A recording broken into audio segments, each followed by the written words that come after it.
నిస్వార్థ సేవకురాలు మానవతా మూర్తి mother Teresa జయంతిని Pithapuram A to Z blood donors club అధ్యక్షులు సోషల్ యాక్టివిస్ట్ సారాశేఖర్ ఆధ్వర్యంలో ఘనంగా నిర్వహించారు. పట్టణంలో ఉన్న మదర్ తెరిసా విగ్రహానికి సీనియర్ రాజకీయ నాయకుడు మున్సిపల్ మాజీ కౌన్సిలర్ బొజ్జా పెదకాపు సారాశేఖర్ పూలమాలలు వేసి ఘనంగా నివాళులర్పించారు. అనంతరం బొజ్జా పెదకాపు చేతుల మీదుగా నిరుపేదలకు దుస్తులు అందించారు.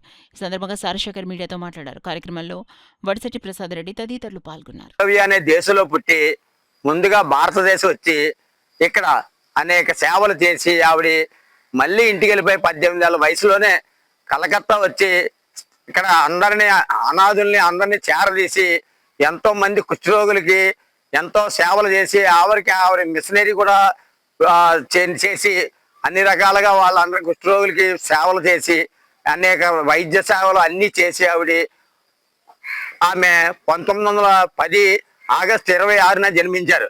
ఆమె అయితే 18 ఏళ్ల వయసులోనే ఇక్కడికి వచ్చారు. అలాగే ఆవిడ 1997 సెప్టెంబర్ 5 రాధాకృష్ణ గారు పుట్టినరోజు సందర్భంగా స్కూల్ డే నాడే చనిపోయారు. ఆయన టీచర్స్ డే నాడే చనిపోయారు.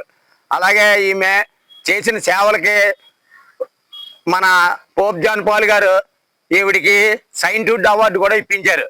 అలాగే ఇంకా ఎన్నో సేవా కార్యక్రమాలు చేసి ప్రపంచ దేశాలు సైతం కూడా పేరు తెచ్చుకున్న మహామాతగా మానవ సేవకు మరణమే లేదని నిరూపించిన మహాతల్లి.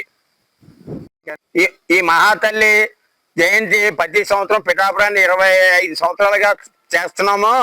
ఈ మహాతల్లి Shanti mother voluntary blood donor club ఆధ్వర్యంలో ఇలాగ ప్రముఖులు వద్ద పెద్దగాబులాంటి వాళ్ళు ఎంతో తదితరులు వచ్చి కార్యక్రమాన్ని విజయవంతం చేస్తున్నారని మేము